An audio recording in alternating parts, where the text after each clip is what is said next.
میرا خیال ہے حوالہ جات باقی ہیں، اگر آپ کو پیش کرنا جی جزاکم اللہ۔ بات یہ ہو رہی تھی کہ اس زمانے میں بھی حضرت مسیح علیہ الصلوۃ والسلام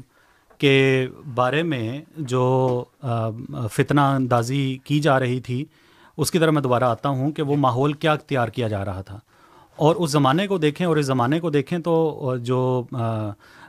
سارے علماء نہیں، میں دوبارہ کہوں گا سارے علماء نہیں، لیکن بعض لوگ ہیں ایسے، بعض علماء ہیں ایسے جنہوں نے اپنی زندگیوں کا مقصد حضرت محمد مصطفیٰ صلی اللہ علیہ وسلم کے نشانیوں پہ آنے والے حضرت مسیح علیہ الصلوۃ والسلام کی مخالفت میں انہوں نے سمجھا ہوا کہ شاید ہماری زندگی کا مقصد یہ ہے۔ نقصان بھی اٹھاتے ہیں، ذلیل بھی ہوتے ہیں۔ ان سے پہلے بھی بڑے علماء آئے ہیں، وہ بھی خدا تعالیٰ کی نظر میں ذلیل ہوئے ہیں، اور خدا تعالیٰ نے ان کو ذلیل کیا ہے، اور انہوں نے بھی ہونا ہے، کیونکہ حضرت مسیح علیہ الصلوۃ والسلام کو اللہ تعالیٰ نے یہ وعدہ دیا ہے کہ انی مہین من ارادہ اہانتک، کہ میں اسے ذلیل و رسوا کر دوں گا جو تیری رسوا کرنے کے درپے ہوگا۔ اور پھر فرمایا کہ انی مہین من ارادہ اعانتک، اور میں اس کی مدد کروں گا جو تیری مدد کرنے کی کوشش کرے گا۔ مسلمانوں نے اس زمانے میں کیا کیا؟ اب دیکھیں، اس کو جو سامعین ہیں، سننے والے ہیں، اور خدا تعالیٰ کے فضل سے آج کے پروگرام میں کم از کم یہ تو ثابت ہو گیا کہ ہماری جو بات ہے وہ سنی جاتی ہے، اور جو لوگ ہیں اچھے نتیجے اخذ کرنے والے وہ کرتے بھی ہیں، جو ان باتوں کو غلط موڑ دیتے ہیں وہ بھی موجود ہوتے ہیں۔ تو بہرحال جو غلط موڑ دینے والے ہیں ان سے ہم یہی بات کرتے ہیں کہ ہمارا مقصد کسی کی دل آزاری نہیں، ہاں آپ کے علماء ایسا ضرور کرتے ہیں۔ چنانچہ اس زمانے میں لکھا کہ مسلمانوں کو یہ کہا کہ حضرت مسیح علیہ الصلوۃ والسلام جہاد کے منکر ہیں، قرآن کریم کو انہوں نے منسوخ کر دیا، حضرت صلی اللہ علیہ وسلم کے خلاف ہو گئے، تو اس لیے ایک جو مخالفت کا بازار تھا وہ حضور کے خلاف شروع کر دیا۔ انگریزوں کو جا کے یہ کہا کہ یہ تو خونی مسیح ہے، اس نے تو تم لوگوں کو کہیں کا نہیں چھوڑنا، گورنمنٹ کو اکسایا، اور نہ صرف اکسایا بلکہ کتابیں لکھیں، اور نہ صرف کتابیں لکھیں بلکہ حکومت سے انعامات بھی پائے۔ یہ آپ کے علماء نے کیا۔ پھر تیسرا جو حربہ انہوں نے استعمال کیا وہ یہ تھا کہ انگریزوں کے ایجنٹ ہیں، ٹھیک ہے، تو ہر طرف سے حضرت مسیح علیہ الصلوۃ والسلام کو انہوں نے کرنے کی کوشش کی، لیکن خدا تعالیٰ کے فضل سے حضرت مسیح علیہ الصلوۃ والسلام کا جو پیغام ہے وہ بڑی آب و تاب کے ساتھ پوری دنیا میں پہنچا ہے، جیسا کہ میں نے ذکر کیا کہ 200 سے زائد ممالک میں یہ پیغام پہنچ چکا ہے۔ بہرحال بات میں کر رہا ہوں خود کاشتہ پودے کی۔ کہیں پہ بھی یہ میرا چیلنج ہے آپ کے تمام علماء کو، تمام علمی حضرات کو بھی، آپ سب کو جو مخالفت کرتے ہیں اور جو کہتے ہیں، جو زوم رکھتے ہیں کہ ہم نے کتابیں پڑھی ہیں لیکن حالانکہ نہیں پڑھی ہوتی، چیلنج یہ ہے کہ آپ حضرت مسیح علیہ الصلوۃ والسلام کی کسی کتاب، کسی ملفوظات میں سے یا اشتہار سے، یا حضور کی جو نظم کا مجموعہ ہے در سمین، کوئی ایک چیز ایسی مجھے نکال کے دکھا دیں جس میں حضرت مسیح علیہ الصلوۃ والسلام نے یہ لکھا ہو کہ میں یا میری جماعت انگریز کا خود کاشتہ پودا ہے، کہیں پہ بھی، تو آپ جیت گئے اور میں ہار گیا۔ آپ مجھے جہاں کہیں گے، کس کی کہیں گے، میں بیعت کرنے کے لیے تیار ہو جاؤں گا۔ میں اتنی بڑی بات کیوں کر رہا ہوں؟ کیونکہ نہیں کہا حضرت مسیح علیہ الصلوۃ والسلام نے۔ میں نے خود پڑھی حضرت مسیح علیہ الصلوۃ والسلام کی کتابیں، ہم نے زندگیاں اس چیز میں گزاری ہیں۔ آپ کے علماء کی کتابیں بھی پڑھی ہوئی ہیں، خدا تعالیٰ پڑھی ہوئی نہیں، پڑھی ہوئی، ٹھیک ہے، اور حضرت مسیح علیہ الصلوۃ والسلام کی کتابیں بھی پڑھی ہیں۔ تو آپ یہ جو اعتراض ہے نا مولوی کا، اس بات کو، یہ میرا چیلنج ہے، آپ اگر کسی کے رابطے ہیں اپنے علماء کے ساتھ تو آپ ضرور ان کو کہیں کہ مجھے یہ حوالہ چاہیے اب، کیونکہ مولوی اب جو احمدی ہیں وہ تو ہمارے سے پوچھ رہے ہیں جی کہ ہمیں تو بچپن سے آپ لوگوں نے یہ سنایا ہے کہ انہوں نے تو خود لکھ دیا کہ وہ جو ایجنٹ ہیں اور خود کاشتہ پودے ہیں، اب جماعت ہمارے سے پوچھ رہی ہے ہمیں وہ حوالہ نکال کے دیں، ٹھیک ہے نا۔ حوالہ بھی میں آپ کو بتا دیتا ہوں کہاں پہ ہے، جو بات لکھی ہے خود کاشتہ پودا وہ کہاں پہ لکھی ہے وہ بھی میں آپ کو بتا دیتا ہوں۔ کتاب کا نام ہے کتاب البریہ، مجموعہ اشتہارات جو علیحدہ سے 3 جلدیں ہیں، اس کے دوسری جلد، پرانی اگر جلد ہے آپ کے پاس، میں دوبارہ کہوں، اس کی جلد نمبر 3 کے صفحہ نمبر 21 پہ یہ معاملہ شروع ہوگا۔ جو بات ہے، جو آج کل جو ٹائپ شدہ ہے، جلد 2 کے صفحہ نمبر 396 سے یہ بات شروع ہو رہی ہے۔ اب میں اختصار کے ساتھ وہ آپ کے سامنے پڑھتا ہوں. حضرت مسیح موعود علیہ الصلوۃ والسلام نے اپنے خاندان کو، اس بات کو تمام سامعین بڑے غور سے سن لیں، خاندان کون ہے؟ اہل سنت، جن میں سے بعض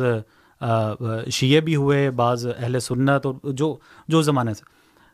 آپ کے علماء یہ بھی کہتے ہیں کہ آپ حضرت مسیح علیہ السلام کے خاندان نے بھی حضرت مسیح علیہ السلام کی مخالفت کی اور بڑی تمطراق سے کی ہے. یہ باتیں بھی آپ کے سامنے ہیں اور بالکل ٹھیک ہیں. حضرت مسیح موعود علیہ السلام نے جہاں پہ خود کاشتہ پودے کی بات کی ہے وہ اپنے خاندان کے متعلق کر رہے ہیں. خاندان کے متعلق یہ بات نہیں ہے کہ انگریزوں نے آ کے پلانٹڈ کر دیا، بلکہ پچھلی جو خدمات ہیں جو انہوں نے کی ہے انگریزوں کے ساتھ، مثلاً جو 1857 کی جو کارروائیاں ہوئی ہیں اس میں جو وفاداری رہی ہے ان کے خاندان کی، اور حضرت مسیح علیہ السلام کے بلکہ پیدا ہونے سے پہلے بھی جو انگریز گورنمنٹ کے ساتھ وفاداریوں کو سلوک رہے ہیں، حضرت مسیح علیہ السلام وہ یہاں پہ بیان کر رہے ہیں. دوسری بات یہاں پہ کیا بیان ہو رہی ہے، مولوی محمد حسین بٹالوی اور علماء آپ کے گورنمنٹ کو بار بار یہ بات کر رہے تھے کہ یہ بندہ جو ہے اس سے بچ کے رہو، یہ گورنمنٹ کا سخت جو ہے نا بے وفا ہے اور موقع کی تلاش میں ہے، اس سے بچنا چاہیے. یہ باتیں تھیں جس پہ حضرت مسیح علیہ السلام نے یہ اپنا اشتہار لکھا ہے. اب میں اشتہار کے آپ کے سامنے الفاظ پڑھوں گا. جی، بہت لمبا ہے، 20 صفحوں کا ہے، لیکن اس کے اندر سے جو معین باتیں ہیں آپ یہ بھی نہ، بلکہ ہم جو بات کرتے ہیں نا کہ درمیان سے یہ باتیں اٹھا کے پڑھ دیتے ہیں. ہاں، آپ کے سامنے اب میں نے کتاب کا حوالہ بھی دے دیا. اب میں جو پڑھوں گا وہ مضمون سے مطابقت رکھے گا. جی، اگر میں مضمون کے مطابقت نہ رکھوں اور آپ کو کتاب پڑھنے کا موقع ملے اور آپ کو یہ ملے، یہ پتہ لگے کہ جناب عبد النور صاحب نے بات جو تھی یہاں پہ دھوکہ دہی کی ہے اور بات کو توڑ مڑوڑ گئے، تو اس کا ذمہ دار میں ہوں. ٹھیک ہے، اور بڑے وثوق سے یہ بات کروں گا. جہاں سے میں یہ پڑھوں گا وہ مضمون کے مطابقت ہی ہوگی. چنانچہ حضور لکھتے ہیں، یہ درخواست ہی حضور نے لکھی ہے، چونکہ مسلمانوں کا ایک نیا فرقہ جس کا پیشوا اور امام اور پیر یہ راکم ہے، پنجاب اور ہندوستان کے اکثر شہروں میں زور سے پھیلتا جاتا ہے. اس زمانے میں بڑی زور سے خدا تعالیٰ کے فضل سے جماعت احمدیہ نے ترقی کی ہے، اور بڑے بڑے تعلیم یافتہ مہذب اور معزز عہدیدار اور نیک نام رئیس اور تاجر پنجاب اور ہندوستان کے اس فرقے میں داخل ہوتے جاتے ہیں. اور عموماً پنجاب کے شریف مسلمانوں کے نو تعلیم یاب جیسے BA اور MA اس فرقے میں داخل ہیں اور داخل ہو رہے ہیں، اور یہ ایک گروہ کثیر ہو گیا ہے جو اس ملک میں روز بروز ترقی کر رہا ہے. تو یہاں پہ حضور شروع کرتے ہیں. اس کے دو تین لائنیں نیچے حضور فرماتے ہیں کہ بسا اوقات ایسے نئے فرقے کے دشمن اور خود غرض جن کی عداوت اور مخالفت ہر ایک نئے فرقے کے لیے ضروری ہے، گورنمنٹ میں خلاف واقعہ خبریں پہنچاتے ہیں اور مفتریانہ مخبریوں سے گورنمنٹ کو پریشانی میں ڈالتے ہیں.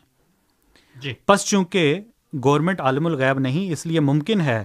کہ ایسی جو مخبریاں ہیں ان کی کثرت کی وجہ سے بدزنی پیدا کرے یا بدزنی کی طرف مائل ہو جائے. تو حضور پھر اس کے نیچے اپنے خاندانی حالات لکھتے ہیں.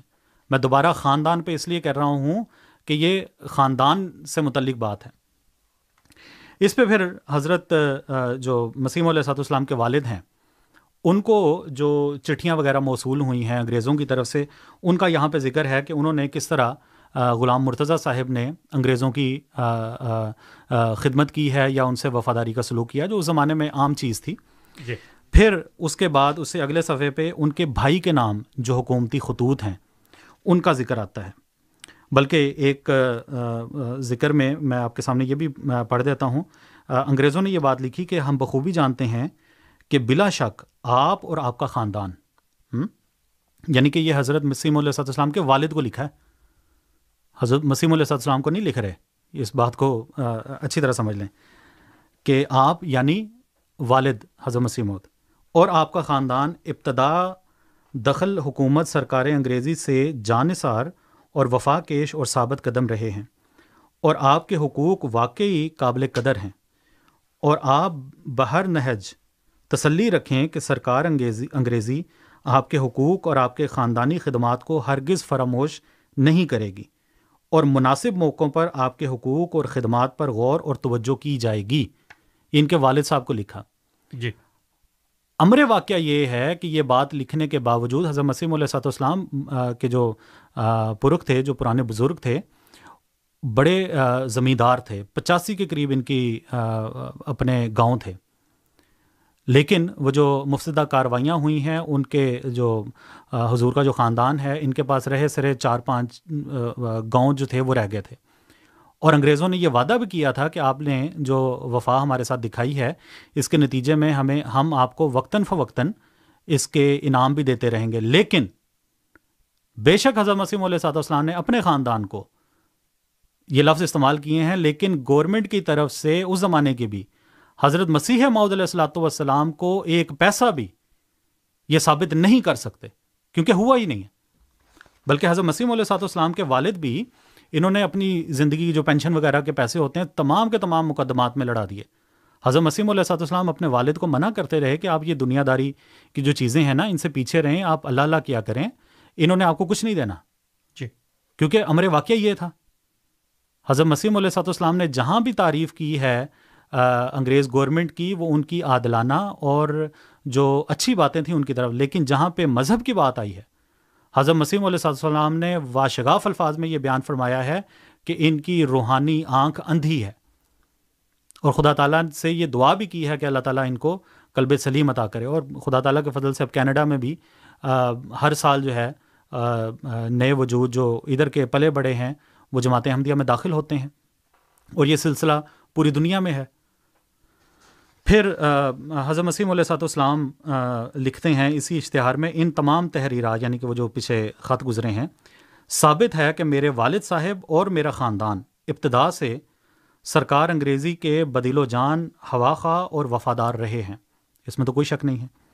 اور گورنمنٹ اعلی انگریزی کے معزز افسروں نے مان لیا ہے کہ یہ خاندان